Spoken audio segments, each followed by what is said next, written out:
તો લાસ્ટ વિડીયોમાં આપણે જોયું કે થિયરીઝ ઓફ પર્સનાલિટી, બરાબર, પર્સનાલિટી ડેવલપમેન્ટની થિયરીઝ, જે સાયકોએનાલિટિક થિયરી છે જે સિગ્મન્ડ ફ્રોઈડે આપી હતી, બરાબર, જેમાં ઈડ, ઈગો અને સુપર ઈગોનું એને તેના મેન પર્સનાલિટીના 3 મેન કમ્પોનેન્ટ કીધા હતા. તેને આપણે જોયા કે દરેક માણસની અંદર ઈડ, ઈગો અને સુપર ઈગો તેના પર્સનાલિટીની અંદર હોય છે. એના પછી આપણે થિયરીઝ ઓફ સાયકોસોશિયલ ડેવલપમેન્ટ જેવા ઇરિક ઇરિક્સનના સ્ટેપ જોયા બધાય ટેબલ નંબર 2.3ની અંદર. પછી કોગ્નિટિવ ડેવલપમેન્ટ છે, બરાબર, તેનું પણ આપણે ટેબલ જોયા જે સ્ટેજ વાઇઝ ડેવલપમેન્ટ છે તે આપેલું હતું.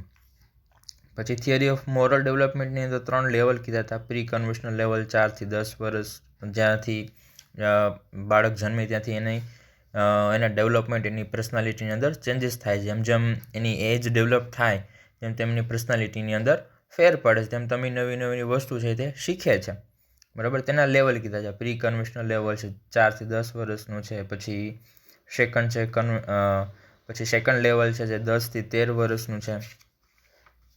અને થર્ડ છે જે 13 વર્ષ પછીની એજ અબોવનું છે, બરાબર. પછી જેમાં જે રિયાલિટી, જે થિંગ્સ છે, બધી સામાજિક વિચારો છે બધાય, બરાબર, સોશિયલ જેટલા નોર્મ્સ છે બધા શીખે છે, બરાબર. આપણને ખબર પડે છે કે હકીકતમાં સોસાયટીના નિયમો શું છે, બરાબર, આપણે શું કરવું જોઈએ, શું હકીકત છે, શું સાચું છે, શું ખોટું છે, બરાબર. પછી 13 વર્ષ પછી એ બધી માણસની અંદર, બાળકની અંદર એવી બધી ક્ષમતાઓ છે તે આવે છે ત્યારથી, બરાબર. નીચેની ઉંમરમાં બધું તે શીખતો હોય છે, બરાબર. એ રીતના બધા સ્ટેજ વાઇઝ ડેવલપમેન્ટ છે તેની અંદર કહેવા માગે છે, બરાબર. એના પછી હવે માસ્લોઝ હાયરાર્કી, નીડ ને એ બધું છે, આપણા સિલેબસમાં નથી એટલે એમાં આપણે ટાઈમ બગાડતા નથી. એમાં માસ્લોઝની હાયરાર્કી, નીડ છે, તમે પણ જાણો છો, ખબર છે શું છે, બેઝિક છે, નવું કાંઈ નથી એની અંદર.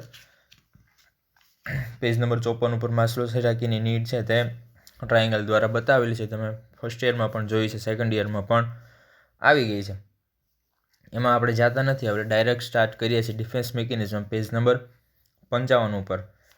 તો ડિફેન્સ મિકેનિઝમ શું છે, તો કે કોપિંગ મિકેનિઝમ છે, બરાબર. જે કોઈ પણ મનુષ્ય માટે જે પ્રશ્ન ઊભા થાય છે, બરાબર, તેની સામે પ્રતિક્રિયા કે પ્રતિભાવ આપવા માટે જે ડિફેન્સ મિકેનિઝમનો ઉપયોગ કરે છે, બરાબર. તે શું છે આની અંદર જોઈએ આપણે. Defence mechanism is a coping is the way one adapt to a stressor psychologically, physically and behaviorally. The ego usually copes with anxiety through the rational means. When anxiety is too painful, the individual copes by using a defense mechanism to protect the ego and diminish the anxiety. બરાબર. Defence mechanism એટલે શું છે કે રક્ષણ, બરાબર. Self, પોતાનું રક્ષણ, પોતાની આપણી જ્યારે સેલ્ફને કોઈ નીચી બતાવવાનો પ્રયત્ન કરે, અથવા તો આપણી સેલ્ફને આપણે સમજીએ કે આપણી અહીંયા જ્યારે કોઈની વેલ્યુ ડાઉન થાય છે ત્યારે તે ડિફેન્સ મિકેનિઝમનો ઉપયોગ કરે છે, બરાબર. Psychologically, physically, behaviourally. જ્યારે એના ઈગો ઉપર આક્રમણ થાય છે ત્યારે તે ડિફેન્સ મિકેનિઝમનો ઉપયોગ કરે છે, બરાબર. તો કેવી રીતે, તો કે જ્યારે કોઈ તે એક પેનફુલ ફિલિંગ્સ હોય, અથવા તો કોઈ એવી ના ગમે એવી કોઈ આપણે વાત કીધેલી હોય, બરાબર, કે આપણી સામે એવા પેનફુલ એવા ઇવેન્ટ થઈ ગયા હોય, તો એની સામે આપણે ડિફેન્સ મિકેનિઝમનો ઉપયોગ કરીએ છીએ કે ના, એવું ના થઈ શકે, બરાબર. કોઈ તમને એવું કહે કે તું તો એક્ઝામમાં ફેલ થઈ ગયો છે, બરાબર છે, તો છે રિયાલિટી, પણ આપણે એને જલ્દીથી આપણે એડેપ્ટ કરતા નથી, બરાબર. આપણે તો આપણા ઈગોને, આપણા મનને સંતોષવા માટે આપણે એવું ટ્રાય કરીએ છીએ કે ના, એવું ના બની શકે એમ, બરાબર. આપણે સેલ્ફને આપણે સહાનુભૂતિ આપે છે, તેને શું કહેવાય, ડિફેન્સ મિકેનિઝમ. પછી છે defence mechanism are method of attempting to protect the self and cope with basic drives or emotionally painful thoughts, feelings or event, બરાબર. આમાં પણ એ જ છે સેકન્ડ પેરેગ્રાફની અંદર કે જ્યારે કોઈ પેનફુલ થોટ્સ હોય, પેનફુલ ફિલિંગ્સ અથવા પેનફુલ ઇવેન્ટ્સ હોય, જેનાથી આપણે પોતાની જાતને ટેન્શન આવતા, જ્યારે આપણે ટેન્શનથી આપણે જે મુક્ત કરીએ છીએ ને, બરાબર, આપણી જાતને આપણે એવું માનીએ છીએ કે ના, આવું ના થઈ શકે, બરાબર, તેને શું કહેવાય, ડિફેન્સ મિકેનિઝમ. સામાન્ય માણસને જ્યારે પોતાના ઈગો ઉપર આક્રમણ થાય છે ત્યારે સમાજમાં પોતે રક્ષિત રહેવાનો પ્રયત્ન કરે છે. પોતાના ફ્રસ્ટ્રેશનને ઢાંકવા માટે માનવી જે યુક્તિઓ અજમાવે છે તેને શું કહેવાય છે? Defence mechanism. બરાબર. પછી શું કીધું? The purpose of defence mechanism is to reduce or eliminate anxiety. They can be helpful when used in a very small doses, and if overused become ineffective and can lead to breakdown of the personality. Most defense mechanisms operate at the unconscious level of awareness. પછી શું કીધું કે આ defence mechanism છે, બરાબર છે, તે આપણી એન્ઝાયટી છે, બરાબર, તેને દૂર કરે છે. ડિફેન્સ મિકેનિઝમ છે reduce or eliminate the anxiety. They can be helpful when used in a very small doses. બરાબર. આપણે સામાન્ય રીતે ઘણી વસ્તુ છે તે આપણે નકારી દઈએ છીએ, નથી માનતા. બરાબર. શું કામ? કારણ કે આપણે ટેન્શન ઓછું આવે. કોઈ એવી પેનફુલ ઇવેન્ટ હોય તો એને આપણે આપણા મગજમાંથી જલ્દી કેમ દૂર થાય, આપણે એ કેમ વસ્તુ ભૂલાઈ જાય, બરાબર, એને આપણે ટ્રાય કરતા હોઈએ છીએ. બરાબર. કે એવી પેનફુલ ઇવેન્ટ થઈ ગઈ હોય અથવા તો કોઈ એવા વિચારો હોય તો એને આપણે દૂર કરવા આપણે આપણા મગજને ડાયવર્ટ કરીએ છીએ. પછી એને અલગ એન્વાયરમેન્ટમાં આપણે જઈએ છીએ, બરાબર છે, જેનાથી આપણે જે સ્ટ્રેસ છે આપણો ઓછો થાય. બરાબર. તેને શું કહેવાય? Defence mechanism. જેનાથી આપણે શું થાય છે? એન્ઝાયટી છે તે ઓછી થાય છે. તે આપણા માટે સારી છે જો એ અમુક લિમિટેશનની અંદર એનો યુઝ થાય તો. And if overused become ineffective and can lead to a breakdown of the personality. Most defense mechanisms operate at the unconscious level of awareness. બરાબર. આ જેટલી ડિફેન્સ મિકેનિઝમ છે, બરાબર છે, અનકોન્શિયસ લેવલ ઉપર છે, એ માઇન્ડમાં આપણે ઉપયોગ થાય. અનકોન્શિયસ લેવલ ઉપર આપણે એને યુઝ કરીએ છીએ. બરાબર. આપણા જેમ કે કોઈ એ પેનફુલ ઇવેન્ટ હોય તો એ આપણા મગજમાં ઝાઝા ટાઈમ રહેતી નથી. બરાબર. તે અનકોન્શિયસ માઇન્ડમાં છે એ વહી જાય છે. એટલે એને અનકોન્શિયસ લેવલ ઉપર છે ને ઓપરેટ કીધી છે. જો એ વધારે પ્રમાણમાં ઓવરયુઝ થાય તો એ આપણી પર્સનાલિટીને છે તે બ્રેકડાઉન કરે છે. તો પછી ડિફેન્સ મિકેનિઝમ તો મતલબ બીજું શું કહેવાય છે એની અંદર? તો કે જ્યારે વ્યક્તિની ઘણી ઈચ્છાઓ છે તે અધૂરી રહી જાય છે, બરાબર છે, એ ઈચ્છાને સંતોષવા કે એ જે લક્ષ્ય છે, એ ગોલ છે, એને પ્રાપ્ત કરવામાં અવરોધ કે નિષ્ફળતા આવતી હોય, આ નિષ્ફળતાથી વ્યક્તિની પ્રતિષ્ઠાને હાનિ થાય છે. વ્યક્તિ પોતાની જાતને બચાવવા પ્રયત્ન કરે છે, બરાબર છે. આ યુક્તિને શું કહેવાય છે? ડિફેન્સ મિકેનિઝમ, બરાબર છે. ફોર એક્ઝામ્પલ એક આપું કે જેમ કે કોઈ ગુનાહિત કોઈ કાર્ય ગુનેગાર કોઈ કરે છે, બરાબર, અને અદાલતમાં ઊભો રહીને એ વકીલના પ્રશ્નોના જવાબ એવી રીતે આપે છે કે પોતે કોઈ ગુનો કર્યો જ નથી. બરાબર. ગુનેગાર અદાલતમાં ગુનાનો ઇકરાર કરવાને બદલે દલીલો કરે છે. બરાબર. બરાબર. આ શું કામ કરે છે? તો કે પોતાની જાતને તે બચાવવા કરે છે. ગુનેગાર અદાલતમાં ગુનાનો ઇકરાર કરવાને બદલે દલીલો કરે છે. બરાબર. એવી જ રીતે વ્યક્તિ પોતાના ઈગો ઉપર આક્રમણ થાય ત્યારે પોતાનું રક્ષણ કરવાનો પ્રયાસ કરે છે. બરાબર. પછી સામાન્ય વ્યક્તિની વાત કરીએ. આ તો એક એક્ઝામ્પલ હતું કે જો કોઈ ગુનેગાર હોય તો અદાલતમાં ઊભો રહીને પોતાનો બચાવ જ કરવાનો છે. કોઈ એવી યુક્તિઓ અજમાવે છે, ના પાડે છે કે ના એવું ના હોઈ શકે. બરાબર. શું કામ? તો કે પોતાને ખબર છે કે મને સજા થશે. બરાબર. પોતે ડિફેન્સ મિકેનિઝમનો ઉપયોગ કરે છે. પછી એવી જ રીતે જ્યારે કોઈ વ્યક્તિ ઉપર પોતાના ઈગો ઉપર આક્રમણ થાય ત્યારે પોતાનું રક્ષણ કરવાનો પ્રયાસ કરે છે. વ્યક્તિ પોતાની નિષ્ફળતાને છુપાવવા માટે અનકોન્શિયસલી, બરાબર કીધું ને કે અનકોન્શિયસલી ઓપરેટ થાય છે. અનકોન્શિયસલી એવી યુક્તિઓ સહારો લે છે જેના પરિણામે પોતે રાહત અનુભવે. બરાબર. આવી યુક્તિઓને શું કહેવામાં આવે છે? Defence mechanism. ઓકે, સમજાણું? ડિફેન્સ મિકેનિઝમના ઘણા ટાઈપ છે. તે ટેબલ નંબર 2.5 ઉપર પાછળના પેજ ઉપર આપેલા છે. તેને આપણે જોઈએ કે કઈ રીતે માણસ છે તે ડિફેન્સ મિકેનિઝમનો ઉપયોગ કરે છે. અને અલગ અલગ ટર્મ છે. ઘણી ટાઈપના ડિફેન્સ મિકેનિઝમ છે.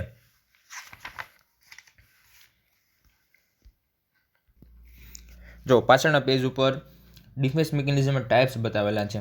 બરાબર. હું બધાના હેડિંગ વાંચીશ. રિપેરેશન છે, ડેનિયલ છે, ડિસ્પ્લેસમેન્ટ છે, બરાબર. અને આપણી રીતે આપણે સમજવાનો ટ્રાય કરશું, બરાબર, કે તે શું કહેવા માગે છે.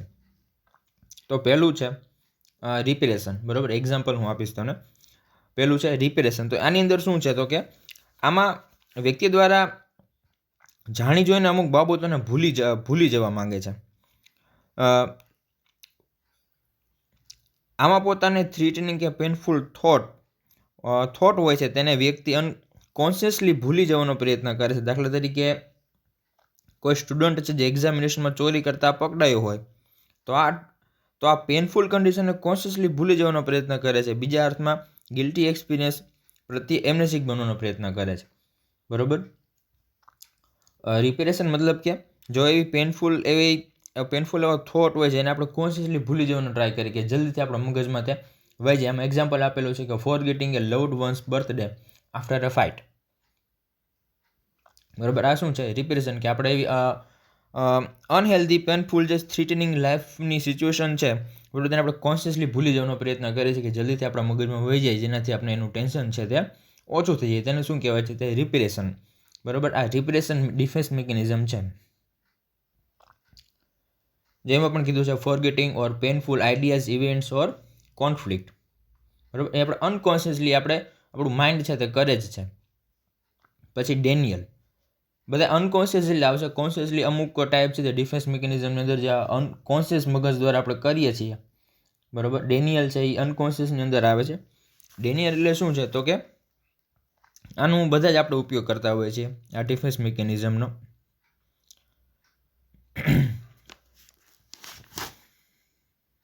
બરાબર. આમાં શું છે? તો કે આમાં આની અંદર જોઈ લે unconscious refusal to admit an acceptable idea, unacceptable idea or behaviour usually the first defence learned and used. બરાબર. અનએક્સેપ્ટેબલ આઈડિયાઝ ઓર બિહેવિયર હોય છે બરાબર તેને આપણે સ્વીકારતા નથી. Usually the first defence learned and used.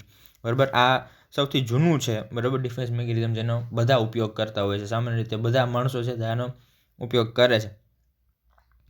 બરાબર. આમાં વ્યક્તિ રિયાલિટીને ફેસ કરવાનું રિફ્યુઝ કરે છે. બરાબર. જે રિયાલિટી, જે સચ્ચાઈ છે બરાબર, જે માણસને ટેન્શનમાં લાવે છે કે એનો ઈગો છે એના જ્યારે એના ઈગો ઉપર આક્રમણ થતું હોય ત્યારે એને દૂર કરવા રિફ્યુઝ કરે છે, ડિનાયલ કરે છે. બરાબર. દાખલા તરીકે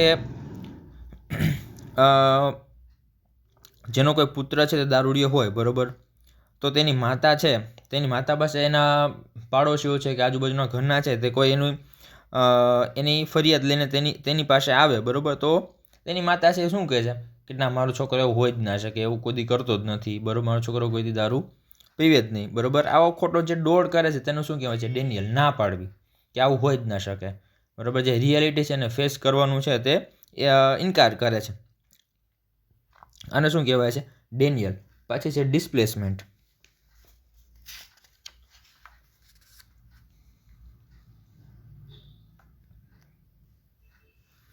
ડિસ્પ્લેસમેન્ટ એટલે શું છે? કે ડિસ્પ્લેસમેન્ટ એકથી ટ્રાન્સફર કરવું બરાબર. આમાં વ્યક્તિ પોતાની ઇમોશનલ ફિલિંગ્સ એવી વ્યક્તિ કે જે વસ્તુ પર ટ્રાન્સફર કરે છે જે ઓછી ડેન્જરસ હોય બરાબર.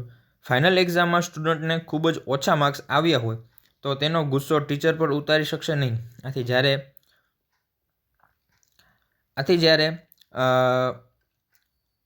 ઘરે તેની બહેન તેના પરીક્ષાના પરિણામ વિશે કરશે ત્યારે પોતાનો ગુસ્સો તેના ઉપર ઠાલવશે બરાબર. ડિસ્પ્લેસમેન્ટ કરવું.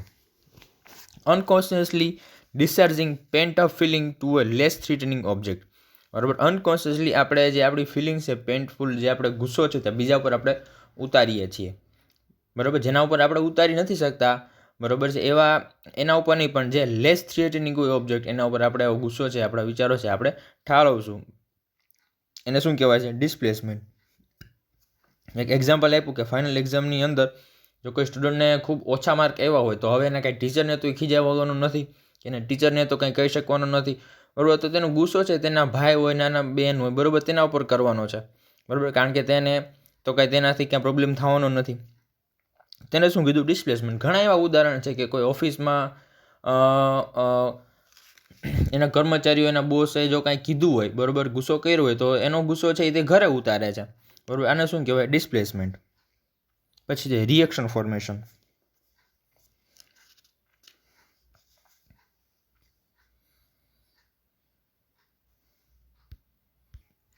પછી શું છે? તો કે રિએક્શન ફોર્મેશન. આમાં શું છે કે a jealous boy who who hates his elder brother may show his exaggerate respect and affection towards him. બરાબર. કોઈ એક ભાઈ છે, નાનો ભાઈ છે, તેના મોટા ભાઈ છે તે જીલેસીસ છે. બરાબર છે. તે પોતાના એના મોટા ભાઈને તે કંઈ કહી શકો નથી, કારણ કે તેને બીક છે કે બીજા ઘરના કાંઈક તેને કહેશે. બરાબર. એની અંદર તો કંઈક અલગ છે એના વિશે. અંદર તો એના મનમાં એના તરફથી ગુસ્સો છે. બરાબર છે. કાંઈ છે નહીં એના તરફથી, જેલસી એના પર ફિલિંગ કરે છે. બરાબર. પણ તેને બહારથી શું દેખાવે છે કે તે બહુ સારો છે. બરાબર. તેની સામે ખૂબ સારું વર્તન કરશે. બરાબર. આને શું કહેવાય છે? Reaction formation. અંદર કંઈક હોય એની અંદર કંઈક બીજું અને બતાવે કંઈક બીજું. આને શું કહેવાય છે? Reaction formation. પછી છે rationalisation. A student who fails in the examination may complain that the hostel atmosphere is not favorable and does result in his failure. બરાબર. રેશનલાઇઝેશન. બરાબર. આ એક સામાન્ય ડિફેન્સ મિકેનિઝમ છે. બરાબર. આનો ઉપયોગ આપણે કરતા હોઈએ છીએ કે મારો આ કામ ન થયું એનું કારણ બીજું હતું, આવું હતું, તેનાથી હું આ એક્ઝામ છે તે પાસ ના કરી શકું. આમાં એક એક્ઝામ્પલ આપ્યું છે કે એક સ્ટુડન્ટ છે તે એક્ઝામિનેશન અંદર ફેલ થઈ છે, તો તે એવી કમ્પ્લેન કરે છે પોતાની જાતને બચાવવા કે હોસ્ટેલનું એટમોસ્ફિયર છે, હોસ્ટેલનું વાતાવરણ છે તેને ફેવરેબલ નહોતું, એ અનુકૂળ ના આવ્યું, તેના લીધે તે ફેલ થઈ ગયો. બરાબર. પોતાની જે રિયાલિટી છે તેને છુપાવવા તે આવું બીજું બહાનું આપે છે કે હોસ્ટેલ છે તેને એનું એટમોસ્ફિયર, હોસ્ટેલનું એન્વાયરમેન્ટ છે તેને પસંદ ના આવ્યું, એના લીધે તે પોતે ફેલ થઈ ગયો. પછી છે સબ્લિમેશન. Aggressiveness might be transferred into a competitiveness is business or sports. હવે એગ્રેસિવનેસની વાત કીધી છે. સબ્લિમેશનની અંદર જે વ્યક્તિઓની અંદર એવી કોઈ અસ્વીકૃત જે બાબતો હોય, એવી ટેવો હોય કે જે સમાજ દ્વારા અસ્વીકૃત હોય. બરાબર. સમાજમાં તે કે અથવા ઘરમાં તે કરી ના શકતો હોય. બરાબર છે. એવી જે એની ઈચ્છાઓ હોય. બરાબર. તો તેને કઈ રીતે પૂરી કરે? બરાબર. તેને પૂરી કરવા માટે તે કંઈક અલગ રસ્તો લે છે. બરાબર. તેને શું કહેવાય છે? સબ્લિમેશન. ધારો કે કોઈ વ્યક્તિને ફાઇટિંગનો શોખ હોય. બરાબર. તેને એમ થાય કે મારે કોઈકને મારવા છે. બરાબર. તો તેની જે ઈચ્છા છે તે કઈ રીતે સંતોષે? તો કે તે કોઈ આર્મીમાં તે આર્મીમાં જશે અથવા તો નેવીમાં જશે. બરાબર. જ્યાં જેનો ગુસ્સો છે તે ઠાલવી શકે. જેમ બરાબર. તો એને શું કહેવાય છે? સબ્લિમેશન. પછી બીજી એક વસ્તુ છે કે સોસાયટીની અંદર બાળકો છે તે રમતા હોય. બરાબર. તો તેને ક્રિકેટ રમતા હોય, ફૂટબોલ રમતા હોય. બરાબર છે. તો સોસાયટીની અંદર માણસો એને ના પાડે કે આ ના રમાય, કે આનાથી લાગી જાય અથવા તો સોસાયટીને નુકસાન થાય. બરાબર છે. કોઈકને દડો લાગી જાય, એવી રીતે ના પાડે. તો લોકો શું કરશે? બાળકો શું કરશે? જ્યાં ખુલ્લી જગ્યાઓ હોય. બરાબર. જ્યાં કોઈ નાનો પાડે, સોસાયટી કોઈ નાનો પાડે, ઘરના સભ્યો કોઈ નાનો પાડે, બહારના લોકો કોઈ નાનો પાડે, ત્યાં જઈને રમશે. બરાબર. એને શું કહેવાય? સબ્લિમેશન.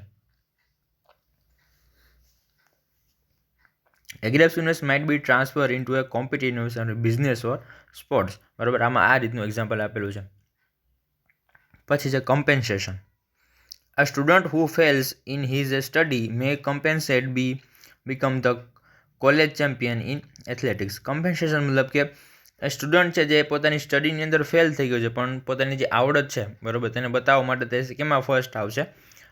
સ્પોર્ટ્સની અંદર, મતલબ એથ્લેટિકની અંદર તે ચેમ્પિયન બનશે. Consciously covering up his weakness by over-emphasizing or making up desirable trait. બરાબર. પોતાને કોન્શિયસલી પોતાની જે વીકનેસ છે તેને કવર કરશે. બરાબર. અને પોતે કંઈક છે એવું તે ભણવામાં તો નબળો છે, પણ સ્પોર્ટ્સની અંદર પહેલો નંબર લઈને તે બતાવશે કે ના, મારી વીકનેસ છે, એની પોતાની વીકનેસ છે તેને કવર કરશે. એના પછી છે પ્રોજેક્શન. પછી છે પ્રોજેક્શનમાં આપણે અનકોન્શિયસલી બીજા પર બ્લેમિંગ કરીએ છીએ, બીજાનો વાંક કાઢીએ છીએ. બરાબર. આપણી ભૂલનો આપણે બીજા ઉપર વાંક કાઢીએ છીએ કે આને હું કર્યું એટલે મારું ભૂલ થઈ. બરાબર. મારાથી આવી ભૂલ થઈ ગઈ. A person who blames another for his own mistake is using the projection mechanism. બરાબર. એક પર્સન છે જે પોતાની મિસ્ટેક છે તે બીજા ઉપર બ્લેમ કરે છે, તેને શું કહેવાય છે? Projection mechanism. A surgeon whose patient does not respond as anticipated may tend to blame the theater nurse who helped that surgeon at the time of operation. બરાબર. જે સર્જન છે તેને પેશન્ટ છે તે રિસ્પોન્સ નથી આપતું. બરાબર. તો તેનો વાંક છે તે નર્સ ઉપર કાઢશે કે જે સર્જરી દરમિયાન તે હાજર હતી, એ નર્સનો તે વાંક કાઢશે. બરાબર. મતલબ કે બીજા ઉપર તે બીજાનો વાંક કાઢશે કે તેની ભૂલના કારણે આ વસ્તુ થઈ છે. અથવા તો બીજું એવું એક્ઝામ્પલ લઈ શકાય કે કોઈ સ્ટુડન્ટ હોય તો તે પરીક્ષામાં ફેલ થયો હોય, બરાબર, તો તે એક્ઝામિનરનો વાંક કાઢશે કે તેમને સરખી રીતે પેપર તપાસતા નથી આવડતું, બરાબર, કે મારું પેપર એને જાણી જોઈને આવી રીતે કર્યું છે, બરાબર, તે બીજાનો વાંક કાઢશે, બીજા ઉપર બ્લેમ કરશે. Intellectualization, separation of the emotional of a painful events or situation from the fact involved in acknowledging the fact but not the emotion. Person show no emotional experience when discussing a serious car accident. બરાબર, કોઈ serious car accident થઈ ગઈ હોય તો person છે તેના emotion છે તે એક્સપ્રેસ કરતો નથી, બરાબર, કારણ કે અમુક વખતે છે તે આપણા એક્સપ્રેશન છે તે બીજાને હાનિ કરતા હોય છે, એટલે આપણે જે એક્સપ્રેશન છે તે આપણે બતાવતા નથી અમુક સિરિયસ પેઇનફુલ સિચ્યુએશન હોય, એવી ઇવેન્ટ હોય ત્યારે. પછી undoing, consciously doing something to counteract or make up the transgressiveness or wrongdoing. Give a treat, પછી એક્ઝામ્પલ શું છે તો કે giving a treat to a child who is being punished for a wrongdoing.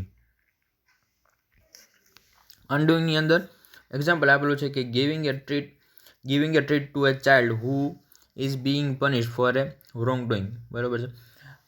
જેમ કે માફી માગી લેવી, આની અંદર શું છે તો કે જ્યારે કોઈ વ્યક્તિ અથવા તો કોઈ બાળકથી ભૂલ થાય છે, બરાબર, તો તે સ્વીકારી લે છે કે એનાથી કામ ઊંધું થયું છે, બરાબર, શું કામ તો કે તેને કંઈક સજા મળશે, તે બીકથી તેવું સ્વીકારે છે કે તેને ભૂલ થઈ છે અથવા તો હવે એવું નહીં થાય, બરાબર, તેની ભૂલ છે તે સ્વીકારશે, માફી માગશે, પશ્ચાતાપ કરશે. એના પછી છે સામેના પેજ ઉપર regression, unconscious return to an earlier and more comfortable development level. Example છે an adult threw a temper tantrum when he does not get his own way.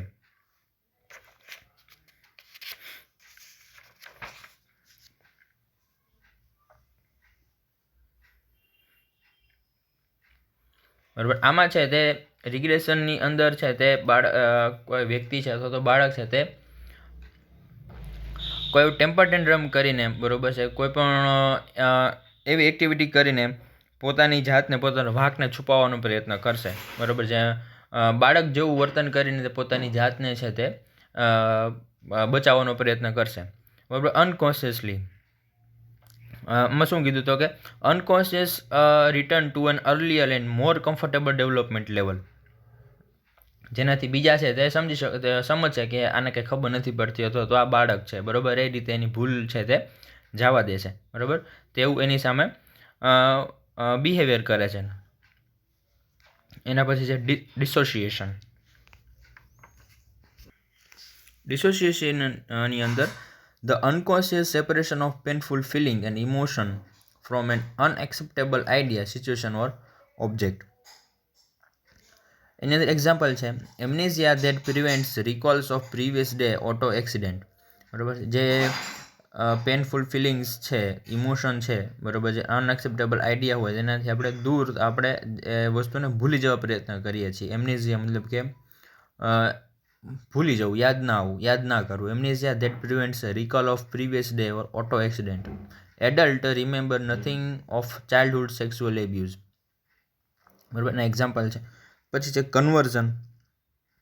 એમાં શું છે તો કે the unconscious expression of intrapsychic conflict symbolic through physical symptoms. આમાં વ્યક્તિ પોતાની strong emotion કોન્ફ્લિક્ટને ફિઝિકલ સિમ્ટમ્સમાં કન્વર્ટ કરે છે, બરાબર, ફિઝિકલ સિમ્ટમ્સ દ્વારા તેને કન્વર્ટ કરે છે. એક્ઝામ્પલ છે a student awake with a migraine headache the morning of a final examination and feels too ill to take the rest, બરાબર છે. સ્ટુડન્ટની ફાઇનલ એક્ઝામ છે, બરાબર છે, અને એને રેસ્ટની જરૂર છે, અથવા તો તેને એ વસ્તુ નથી કરવી, એના માટે તે કંઈક બતાવશે કે મને કંઈક થયું છે, માઇગ્રેન, મને હેડેક છે, બરાબર, એવું બતાવશે. તે ફિઝિકલ સિમ્ટમ્સની અંદર તેને ચેન્જ કરશે. તો આ બધા ફિઝિકલ ડિફેન્સ મિકેનિઝમ હતા, બધા રિપ્રેશન છે, denial, displacement, reaction formation, rationalisation, sublimation, compensation, projection, intellectual, undoing, regression, dissociation અને કન્વર્ઝન. બરાબર. જે સામાન્ય શું કહેવા માગે છે તો કે કોઈપણ એવી સિચ્યુએશનથી બચવા આપણે અલગ અલગ ટાઈપના ડિફેન્સ મિકેનિઝમનો છે આપણે યુઝ કરીએ છીએ.